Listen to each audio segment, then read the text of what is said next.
Well, hello everyone, and welcome back to Make Our World Your Runway. You know that this show is all about the pageant, the modeling, the fashion, entertainment, and business industry.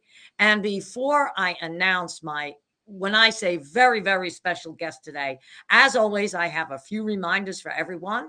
And we want to tell you to remember to subscribe to the Global Trade Chamber YouTube channel so you can view Make Our World Your Runway and the GTC success stories. The 100 Successful Women in Business book is available at Amazon and Target. I highly recommend picking up a copy and read the many accomplishments of these amazing, successful women. Available every Monday. The Global Trade Chamber magazine, fabulous stories in there. And once again, the big announcement, and registrations are still open for the next rounds of awards for 100 Successful Women in Business, which will be held in London, England, this August 24th through the 28th. One event you do not want to miss.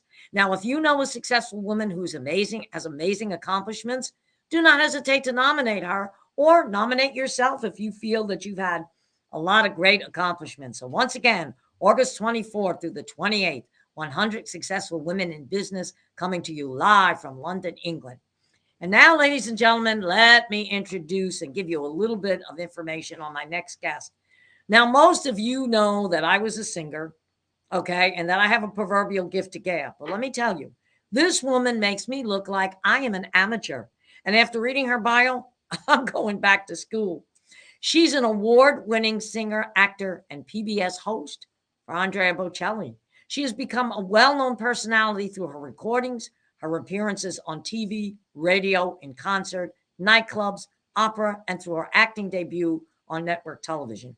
She's performed for many U.S. presidents, including President Clinton's holiday celebration. The New York Times quoted, "The best work came from Cristina Fontanelli," and she's also going to be performing, okay, in South Hole, New York, Saturday, July 23rd, as Christine Fontanelli and her fabulous friends. So, ladies and gentlemen, please give me a great, warm welcome to the amazing Cristina Fontanelli. Welcome, Cristina, to Make Our World Your Runway. Oh,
Angela, I'm delighted to be here with you today. Thank you for inviting me. Oh my God, are you kidding? I said to my husband, I said, she makes me look like I'm an amateur. I got to go back. I said, after reading her bio, I said, I got to go back to the Juilliard. He said to me, he said to me, and you know, we were listening to some of your on YouTube last night. We were listening to some of your music, and he said the same thing. He said, oh my God. He said, one of these days, you two have to sing together. He said, because every window in a house will just blow open. I said, well, I said, we yes. should try that sometime. We could do a duet, two Italian girls. Absolutely. You know, it's so funny because when I read that, you know, you sang for a couple of presidents, I happened to sing for President Nixon. I was in high school. And to make a long story short, he came to 𝐭𝐿𝐴 High School because he saw the education that was going on there. And 𝐭𝐿𝐴 came from number 20 all the way up to like number 2 in education. Wow. And he was very big on that. And he said, I've got to go there and see what they're doing. And that night I was in the a cappella choir and we performed for him and they asked me to do a solo. And after I got done singing, him and First Lady Pat Nixon came up to me and he said, I want you to come to the White House and sing. Here I was. Oh, how nice. Yeah, this 14-year-old kid. Honor, how nice. Lovely. Yeah, it was. Going to the White House to sing. And that was like the highlight of my career. So when I read that you sang for many presidents, I said, oh, that's another thing we got in common. We sang for presidents. So, but enough about me. You are absolutely amazing. I mean, how did you get into this business? I mean, because I'll be honest with you. You know, I'm on and off a stage and I hear a lot of voices, but I'll be honest, I have never heard a voice like yours. It is absolutely stunning, amazing. And I have to say it again. You make me look like I need to go back to school. Oh, Angela. You know, it's so ironic. I actually wanted to be an actress. So when I graduated from high school, I didn't know, you know, where I was going to go, but I was accepted into the American Academy of Dramatic Arts, which so many famous people have graduated from, you know, Danny DeVito and Robert Redford, Anne Hathaway. And I really wanted to be an actress. But when I graduated from the academy, and it was so ironic because the senior play that they put you in, mine was Awake and Sing. It was the Great Depression era Clifford Odets play. And that is exactly what happened. I awoke and I started singing because they always would give me these notes, you know, you have to lose 15 pounds or, you know, I'm like, and then I saw my first opera and I read the libretto and it was so dramatic. I said, oh, so I can sing, I can act, and I can eat the lasagna. I decided, well, why don't I just become an opera singer? I really did not understand the full value of my voice or my talent, or there was nobody in my family that had a voice. I mean, that had training. My mother had an incredible voice. And then to pay their bills, I started singing in churches and I started singing. They put me on shows, even with, believe it or not, with Tony Bennett.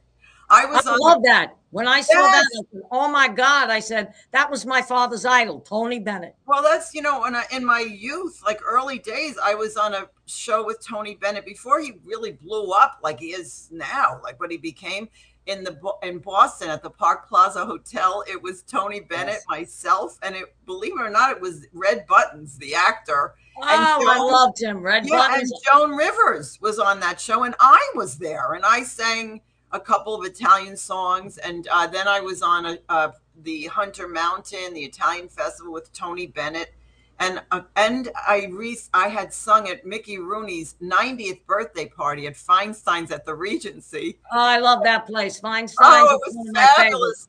And Tony Bennett was there, and I'm in a book, The Life and Times of Mickey Rooney, because I did that event.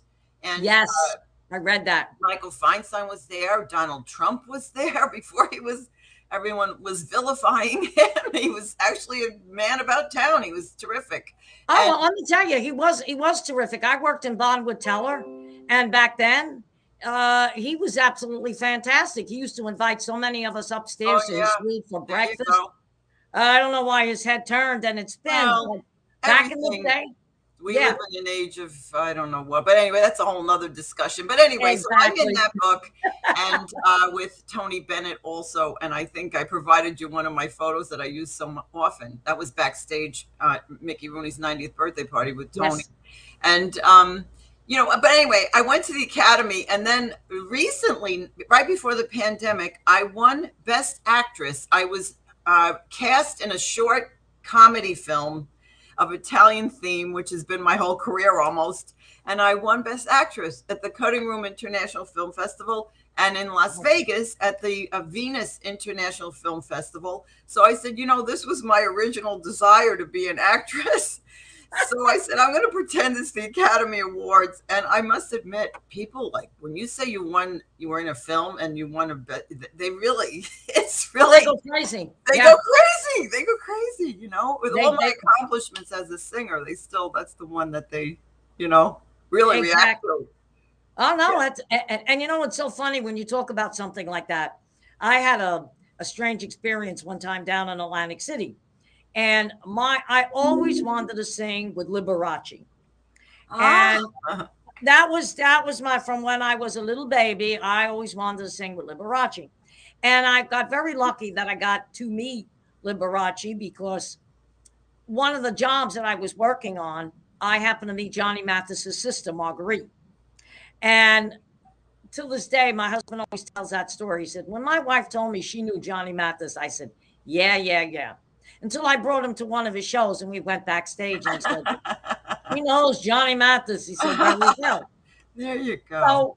So there was a girl, okay, that he had as a protege, okay, and she played the piano in Atlantic City. I'm trying to think of her name there. And she used to invite people up to sing. She was doing a lounge act, okay? And when she heard me sing, and this was at Trump's Taj Mahal, oh my God, we did Cats, okay? We did that song, and it was unbelievable that night. And after that, okay, I was the only one that was able to get up and sing with her. They would not let anybody else sing. Oh, how nice. Wow. So then before I knew it, I was doing the lounge acts with her, okay, in the Trump Taj Mahal. And it was great because I said, well, that's the closest I said that you know, I was going to get to Liberace, okay, having one of his proteges. And it's just so funny how things do snowball. And I went to an audition one time for Disney, and I'll never forget it. You know, I get up there and I do my thing, and I got my own pianist with me, okay, and I'm doing, like, you know, 16 bars. That's basically all they want. He said, you have the most gorgeous voice I've heard, but not what I'm looking for today. And I'm scratching my head and I'm going, well, what are they looking for? You know how that is sometimes. Yes, I do. So I had a friend of mine says to me, go around the corner. He said, they're auditioning, he said today, he said, for Phantom of the Opera. He said, because there's going to be an East Coast tour. And Sarah Brightman, I mean, she had done it so long. She didn't want to go on East Coast tour. I said, there's no way. He said, just go. He said, I got a good feeling about this. So I go over there, I audition. By the time I got home, they were calling me to do the East Coast tour. Phantom. Oh, it's lovely. That's lovely, Angela. Linda Gentile. I couldn't think of her name. That was Liberace's protege, Linda Gentile. Okay. And I said it was an honor because I was the only one that was allowed to get up after a while and sing with her. Very nice. Yeah. So you and I have so much in common. It's amazing. Oh, well, that's lovely. Honestly, I didn't have time to really look up your credentials. So thank you for sharing them because, you know, I've been kind of busy up here. I'm in New York City. As you can see, Yes. This is where I live, actually, right in the heart of New York, which has been I love it. challenging recently, but I always loved New York like a human being. So, I mean, I hope it's coming back soon, you know, to full force. I hope so. New York City will never die. I worked in that city for 27 and a half years. There you go. And I mean, I love that city. My husband worked there for 30 years. I was head of Lancome Cosmetics. I was their trainer. I'd been in the cosmetic business as well for many years, but then I became their trainer, and I had the great pleasure of working at 575 Fifth Avenue, 27th floor. I had the Hudson River to one side and the East River to the other. Okay. I love Lancome because they have actually been very generous. I mean, eventually in the interview, you might mention, because I've done charitable work and I became a producer, and I've had hundreds of children and youth on my performances, even at Carnegie Hall. And Lancome actually has been very generous, giving some product, and they've had a presence at some of our events, you know, and they're just a pretty nice company. So I appreciate it very much. Thank you, Lancome, while I'm on this interview, you know. Yes, no, they are. They're a very generous company, and when they knew I performed, they always gave product. When I was asked one time to go out to Las Vegas and do all the makeup for Mrs. International, they got me all the makeup artists. They provided all the products. Yeah, they're a very, very generous company, and they love entertainers. They love actresses. I mean, look, they had Julia Roberts on a poster a couple of times. So, oh yeah, and Yes, yes. So yeah, it's really nice. I mean, I've enjoyed, I think you have too, I'm the intersection of the business world and show business. So being, you know, an international singer, which I am, I've traveled all over the world. I've been on you have. tour in the Middle East and Africa even, you know, and sung all over the country, etc. But I really enjoy being in the world as far as networking and producing and being invited to the United Nations and being invited Yes. to so many incredibly interesting and around incredibly interesting people, you know, so including at the White House, as you have, and, you know, Yes. those kinds of things. It's really fascinating. That's one of the things I love about being in this business, you know, the people you meet, The the people you movers and meet. the shakers and the special simple people, you know, the Yeah, veterans and the people I meet that are so special. yeah, exactly. And you know, it's funny because I always tell people, look, it's has nothing to do with politics. You know, when a president of the United States is going to honor you for something, hey, it's still the president of the United Oh, I States. think that we need to get back to a place where we always respect each other and, you know, those kinds of things. I mean, come on, we're in this together, you know, so it's really, Exactly. we need to get back there, is my Right. opinion. And I was just recently given the Lifetime Achievement Award from President Biden and Vice President Kamala Harris. Oh, how nice. Yeah. And Achievement in the arts or something, Angela, or, well, it had to do with empowerment of women oh, because, you know, nice. my organization, we empower a lot of women. So they recognized me for that. And I tell people, I said, look, you know, you don't have to like the guy sitting in the chair. You know, if I was sitting in that chair, they probably would have already shot a bow and arrow through me. Okay. I said, everybody's going to run the country or whatever, how they see fit. Okay. But President of the United States gives you an award. What are you going to do? Say no? I said, I don't care who it is. You Exactly. know, I feel the whatever. same way. I feel exactly the same way. I It, love the United States. We're very highly yes. challenged right now, but so being in music, as you know, lifts people up. I think Yes. our work speaks for itself. You know, I when I sing and I really have gotten incredible reviews and the work with the Oh, children, and you know, so I'm like, okay, so just look at what I've done with my life, and maybe if once in a blue moon something's a little off, perhaps the body of work will speak for itself, you know, right. and the Right. heart behind it, you know. Absolutely. And we're both in that musical industry where, you know what? That music is the universal language that's going to turn the entire world around. Okay. And I always say, and especially if you just said something about New York, New York will always come back from, I don't care if it winds up in the dungeon. I New know. York City is always going to be there. It's always going to be the center of fashion. It's always going to be the center of music. It's always going to be the center of the world. No matter where you go, people from around the world, I don't, the first thing they say is, I've got to go to New York. I've got to go to Times Square. Yes, I live right near there. I can walk to Times Square. I mean, right speak about New York, New York, the song I've sung many times. Me too. You too. I can walk out my door and be in New York. You know, I mean Times Square. So the Broadway shows and but Exactly. You know, and I've traveled the world too. And when I come back, I said, there's still nothing like New York. Where do you have I all these agree. Broadway shows? I Well, agree. you know, the Tony Awards are always in New York. Major stars have performed on Broadway. Yes.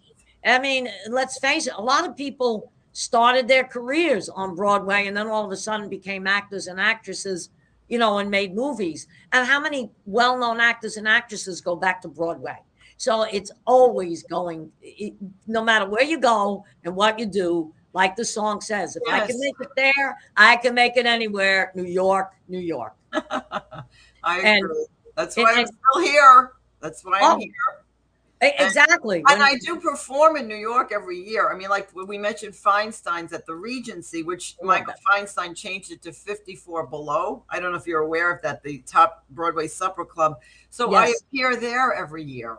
like at least once a year I appear there because I take my trio, I sing Sinatra, I sing Broadway, I sing the Italian, and most of the time I'm not singing those things like Sinatra and stuff, and people love it. So I'll be there on September 20th. Come on up to New York. I got to get September up there. 20th. Why, we would love to have you with us, you know. Right? Yeah, that's right. September Before I go to 20th, England, I'll be that's at a big stop. 54 Below, and that's one of my stops in New York. And we have a hold on Carnegie Hall for December 11 for my 19th annual Christmas in Italy. 19 Oh, yeah, I read about that. Now that one I got to get up to. I still have my fur coat. In fact, I still have 2 fur coats because I'm always freezing. It could be 90 degrees out and I'm freezing. But you know what? That is something I have to see. I haven't been. You know, we feature the great songs of Italy. I've flown in even Italy's top mandolin player, you know, and the children, they sing in Italian, Tu scendi dalle stelle, Jingle Bells, and we feature the great, and it's just been like for 19 years I've been doing it. And out of the proceeds of the show, now that I have also a foundation, I didn't have it for so many years, but I knew it was meant to be. Right. So we send funds to St. Jude's, you know, to children's causes. We give free tickets to veterans. Everything that I produce under my my charity, we give free tickets to veterans, to seniors. We give some money to, you know, these causes, which also is what's coming up. I produce and sing in opera and Broadway of the Hamptons. Yes, I love it. Yes, so we haven't performed on the North Fork of Long Island for 2 years because of COVID. But right. We have a beautiful concert in a vineyard, Duck Walk Vineyard, on July 23rd. It's an annual favorite. It was chosen by Newsday, which is the newspaper on Long Island, the top paper, as the pick of the week. And so we will be back after 2 years. And then we will go back to Southampton Labor Day weekend and perform at the Basilica in Southampton. Also opera and Broadway of the Hamptons. And, you know, I have so many things. I produce that every year and I star in it. The reason I star in it, which you probably understand, Angela, is because my name is kind of the hook to sell the tickets. Exactly. So it's not because I'm an egomaniac but, you know, I have a following and they're loyal. And then I present incredible young singers, a young tenor, and children, youth, you know, university kids, and give them performance opportunities on major stages. So that's been the focus of my life's work too, in addition to the Italian festivals. I'll be up in, where is that? Oh my goodness, she'll be upset with me. I'm appearing on August 20th at an Italian festival, and people can go on my website. It's upstate New York, you know, so it's not coming to me, the name of the town, but I'll be there on August 20th, you know, so we have our things going on. Yeah, you've got a lot going on. In fact, you and I have a mutual friend, Gene DiNapoli. Oh, I love Gene. Gene is so sweet. In fact, he interviewed my cousin, Anthony Liguori Jr., who does an Elvis act, but he's also like right now, he's like #1 on the Rockabilly station. Oh. And then he interviewed another very, very good friend of mine, who I knew his father for years, Tito Puente Jr. Oh. Yeah. In fact, Tito performs every year for my pageant, Tito Puente Jr. Oh. In fact, he's going to be performing tonight and tomorrow night at Arts Garage in Delray, which is almost literally right in my backyard. Oh, nice. And my mother loves him. So if I don't take my mother to see Tito, I will never hear the end of it. Okay? Oh, it's lovely. Yeah. Maybe at some point, I don't know about your pageant, or I'd love to. We've featured the Italian, you know, Miss Italy on my Christmas shows, for example. Yes. Or maybe I could come in and sing something on one of your pageants. I would. Oh, absolutely. In fact, we partner with, for 5 years now, I've been going on Bahama Paradise Cruise Line, and they just merged with the Margaritaville resorts, which are pretty much throughout the United States. And what I didn't know when they first said they were going with Margaritaville, well, Jimmy Buffett made the song. Oh, yes. Margaritaville. Yes. Jimmy Buffett actually owns these resorts and now is part owner of the cruise line. Oh. So I was just on the inaugural cruise, and I mean, most of the ship is done, but they're still transforming into the resorts. Because if you go to the resorts, they're beautiful. We got one right here in Hollywood, Florida. And so it's oh, I think they would love to have you because they are changing the entertainment and they're going more into Broadway now. So they're Very doing a lot of Broadway shows. In fact, I didn't know Jimmy Buffett had written a show for Broadway. Oh, really? Yeah, Okay. he never got it. He never got it on Broadway, but they're doing it on the ship right now. Oh, lovely. Yeah. So, but Well, I Jimmy's do enjoy, just so you know, I enjoy singing Broadway tunes, and I do them at Feinstein's and on my popular shows, because I love it so much. And I got such a nice compliment because I range from opera to everything basically. But a lovely woman, a new fan, came to me and she said, "Sondheim is for you." Because I had programmed "Send in the Clowns," which I love so much. love that Night song. music, and she loved how I performed it and sang it. So, I mean, and I sing all the way Sinatra. I really learned how to modulate my voice to be able to do that. I've had, yeah, I've had to learn to do that too. And somebody one time said, "Oh, I love that song From a Heart Alone," and I'm saying, "Oh Jesus, okay." Well, Ann Wilson sings a little bit different than I do, so I had to learn to modulate my voice so that I could get up and Exactly. sing a rock song. I said, "Okay, I got to work on this." But you just made me think of something. When I was asked to perform at the Mountains, I was told I was going to open up for Jackie Mason. I said, "Oh God," and I knew his personality. So he knew the vocal coach that I was training with at the time, Allison Stark, who used to be in New York. So Allison said to me, "Look, you got about 15 minutes." She said, "You got your act together." I said, "No, I know what I'm doing." So I go, and Jackie Mason says to me, you know how we used to talk on the side of his face? Yeah. "You got 15 minutes. If you're not off, I'm going to pull you off." I said, "Don't worry." When I got out to sing and the audience gave me a standing ovation and they wanted me to do another song, I went back and he said to me, "Go out there, go out there." He said, "I'm not ready yet." I said, "I thought you told me 15 minutes. Good for you. And after hearing that, he said, "Go out and do another 15 minutes." I said, "Good." I said, "Because I got another 15 minutes in my repertoire that I can do." But when I walked in, he was like, "Oh my God, you got 15 minutes." I'm saying, "Okay." Angela, we could relate. Maybe we can't talk on this show forever about this, but coming up in this business, also being a woman, it wasn't so easy at times. Like even my musicians, like they weren't that respectful until they heard me sing. Right, Exactly. They were respectful, but we went through a lot. I'm sure you did too on the road, on the journey. It's exactly. not so easy. It's not. It's wonderful. not. I think the easiest one that I had with major entertainers was I was doing the East to CL telethon, and William B. Williams, okay, at that time was the big disc jockey in New York, and he was great friends with Sinatra. Oh, sure, I know that name. Sure, I know it. Oh yeah, and he introduced me, and he was wonderful, and I did not know that Joey Bishop was behind stage. Oh. When Joey Bishop heard me sing, he said to Willie B. Williams, he said, "Let her keep singing." He said, "Well, you were supposed to go on next." He says, "When I hear talent like that," he said, "let her perform." Oh, it's lovely. And that was lovely, okay? Because most of the times they would look at you kind of funny, being women back then. Oh, yes. Until you opened your mouth, then it was altogether different. Exactly. Altogether different. Exactly. Okay? And did you ever have the distinct pleasure of performing with Sinatra or meeting Frank Sinatra? I never met Frank Sinatra, even though my mother was from Hoboken. I sang with Al Martino and Victor. Oh, I loved him. And Jerry Vale and Frankie Lane. I sang with all of them, except I never sang on a bill with Sinatra. Maybe you did, or you met him. No, I didn't. I didn't get a chance to sing with Sinatra, but I had the distinct pleasure of meeting Frank Sinatra. And when this was funny, I was working for a company in New Jersey, and I always used to let the Emory Air Freight drivers in, even if it was after hours. So I befriended one of the drivers, and he said to me, "What are you doing tomorrow night?" I said, "Well, it depends." He said, "How would you like to go to dinner at Rocky Lee's and meet Frank Sinatra?" I'm like, "Oh, yeah." Oh, okay. Nah. Yeah, okay. Yeah.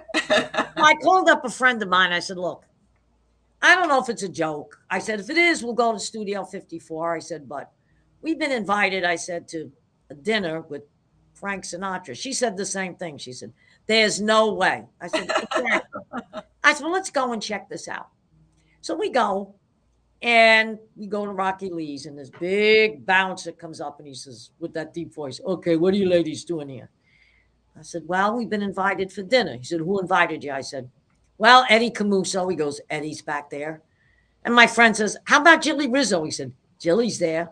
All of a sudden, Eddie comes out and he says, no, they're with me. So we go, and I'm sitting back there, and there's Tommy Lasorda from the Dodgers, and there's his brother, and I'm scratching my head. I said, maybe this is true.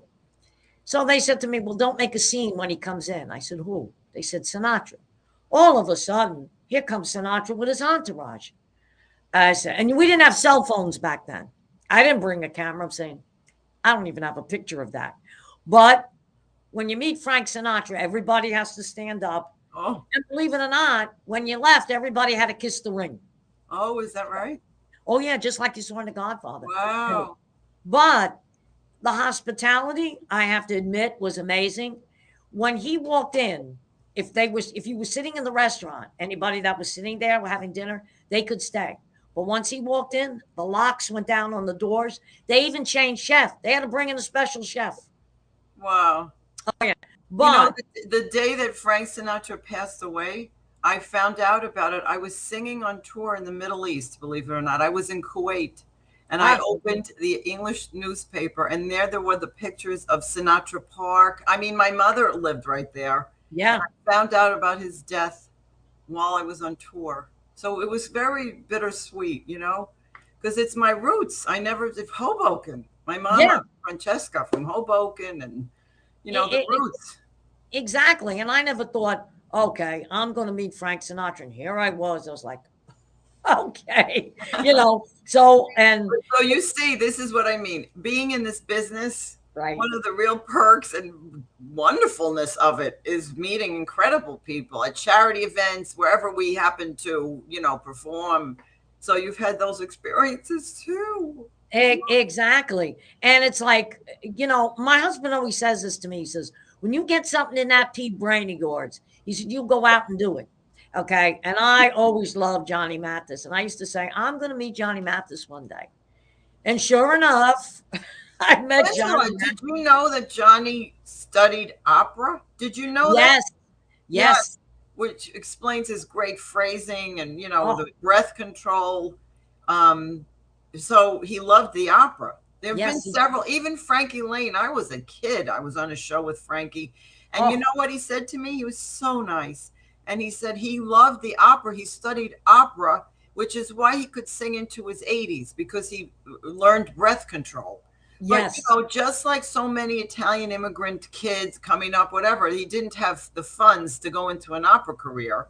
Right. Which I can sort of relate to, too, because, I studied opera a lot. I spent thousands on voice lessons, but I didn't have that push, like the mentorship, and I could have done a lot more opera, but also my personality. I love acting. I love all the other stuff. Oh, you got a great personality. And just watching you on stage and listening to you sing, I knew it right away. I said, oh my God, she's a lot like me. That's how I got hired on PBS television, because it was at the Pompeii exhibit, Discover New York, right off of Times Square.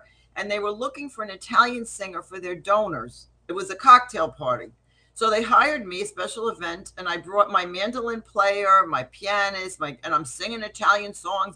And it just happens that the producers were there, and they said, we need your energy. Because I don't just sing like you probably. I don't just sing. I talk to the audience. We need your energy. Too. And the next thing you know, I'm PBS TV host in Central Park for Andrea Bocelli, this incredible concert that was so important. I'm one of 5 distinguished PBS TV hosts, completely green, completely, and I'm delivering the lines.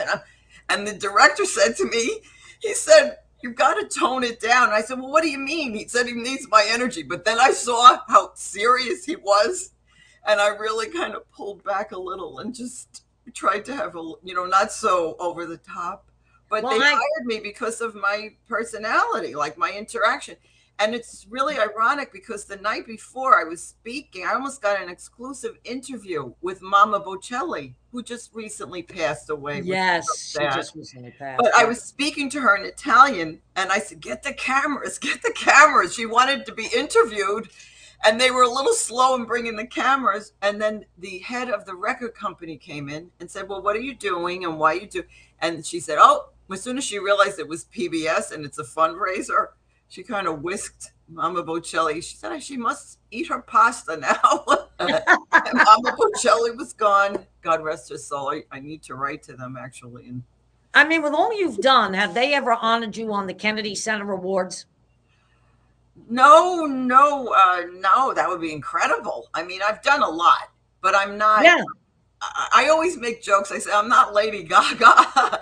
Like, in other words, a lot of people know me, even all over the world. Yes. I was even singing. I was on tour in Israel as a tourist, because I wanted to see the Holy Land. And I presented my passport to the tour guide, and he said, "That's an opera singer, Cristina Fontanelli's an opera." I said, "Well, I'm the opera singer," and we cooked up this thing that I would sing for the group. But even in Israel, he knew my name. I was like, "How do you know my name? Like, from where do you know my name?" So yes, I've sung in Japan and Korea. I've sung all over the world. I have so many Facebook fans from Brazil. You do. And they from Brazil, and I would love to go down to Brazil and sing. I haven't been there yet to sing, and I just write to them, and they just like a sponge. They're liking my page, So Italy, we were supposed to go to Italy, but the COVID has stopped. COVID stopped a lot. Yeah. The first year, we worked on this incredible tour of Italy for my fans with concerts. And in 2018, maybe 2019, I was on hold for the revival of Mad About You with Helen Hunt and Paul Reiser. And I would have had to move to Los Angeles for at least 2 months. So I was on hold for that. So I had to cancel that Italy tour. And then COVID hit, and I had to cancel it again now. Twice, actually. So we'll be going back to Italy too. I know exactly where you're going from. I had to cancel my pageant 5 times due to COVID because cruise lines. Angela, where do you hold your pageant? I guess your readers, your listeners know, but I don't. So it's always on board ship, as I said, Bahama Paradise. Okay. Because now I've been with them for 5 years, and the cruise lines got so hit with COVID. They were sidelined for a year and a half, and every time we thought we were going to go back, the CDC's left another hold on us. Yeah. So it's luckily now the cruise lines are starting to make that comeback again. It's not going to be until I would say 2023, maybe the beginning of 2024, that they're really going to go back up to their numbers. Yeah. But they of anything in hospitality and travel, they were hit very bad. A lot of them have to sell off ships. I mean, where do you get Holland America sells off 14 ships? Oh, it's really something. So, it is. I feel blessed because I was able to survive during COVID because I produced and I put the concerts in churches, and the churches were protected. In other words, a Monsignor in Brooklyn took it to the New York State Supreme Court, the right to assemble in church. And so my Christmas in Italy in December 2020, it was a miracle. It was very, very few people in the church, but it went on. We never broke the 19 years of the Christmas in Italy. It was a miracle. It's miraculous. And I held my spring, the Great International Songbook, in a beautiful church on the Upper East Side. And then in Southampton last summer, I couldn't get the Vineyard. I couldn't get the theater. It's closed down. I got the Basilica Church in Southampton, in the heart of Southampton Village. So I believe it's divinely appointed that I was able to continue this work, because it's important. And then last Christmas, we wish you could have been with us. I helped, my foundation actually helped renovate the little church, historic in Little Italy. Wow. The Church of the Most Precious Blood, where they hold the statue of San Gennaro. It's the base for the feast. Oh, I love that. Church of the Most Precious Blood. We held 3 concerts there, Christmas in Italy, featuring the children from Staten Island dancing and singing. and mandolins and guitar, accordion, Oh, Grammy beautiful. Award winning, even Grammy nominated musicians. And it was still challenging because of COVID. They were shutting everything down, but the show went on. The show went on. Yeah, I did the same thing. I did a lot of advertising with magazines. That's how I was able to keep my business going. Yes. In fact, I will send you a message next month. You'll see my logo up there. I got a huge billboard coming up in Times Square. It's going like 100 feet high with a lot of my models on there. Oh, lovely. And then we will be back up right after Labor Day. We come up for New York Fashion Week. Oh, that's lovely. Yeah. You know, one of the highlights of my career, I wrote to you about it, was when I sang at the Waldorf Astoria for Fashion Week. And it was so exciting to be, I came out, I did numbers on the runway while the models were, and, you know, the press was amazing because they had so many photographers and so many, and I loved it. I loved being attached to the fashion industry. It was really very special, and other things opened from that. I met incredible people also. Well, you know what? I've got to let a lot of my contacts know. In fact, we're doing the 22nd anniversary with Supermodels Unlimited magazine coming up June the 18th in Miami Beach. And then, of course, we work with VIP Pageantry, who also covers Miss Universe.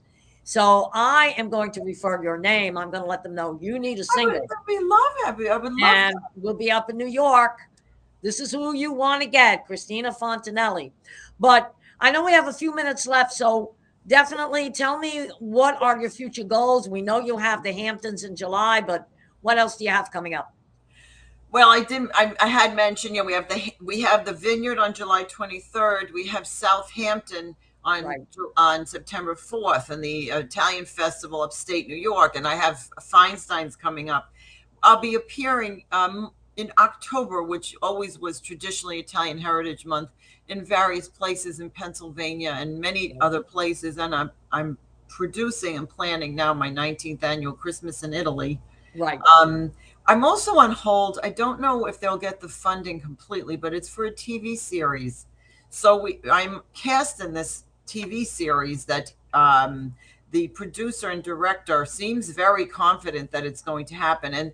And the other people cast in it have been on The Sopranos, and they have, you know, a track record in film and television. So that would be super exciting because I do want to do more acting for film. Yeah, that would be great. Well, I will tell you this. Anytime you have a show and you need someone to introduce you as a hostess, all you have to do, and anybody will tell you this, anytime I host a show, I said, don't give me a script.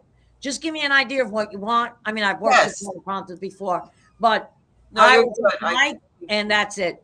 And so if you need anybody, you let me know. I hope to come back down to Florida. I've sung with the Palm Beach Opera and many places and you know, FAU. And so who knows, maybe we could set something up and you come and join us, Angela, you know? Absolutely. Well, anyway, Cristina, it has been a pleasure. I totally enjoyed this. I will be in touch with you. This won't be the last. And anytime you want to come back on Make Our World Your Runway, or you want to refer anybody to us, you let me know. The runway is yours. Well, thank you so much, and thank you, everybody. Thank you. And I'm glad. And we will have you on here again, and I will be in touch. Have a great day, a great weekend, and I will see you soon. Thank you. Take care, dear. Bye-bye. Bye-bye, dear. Bye-bye.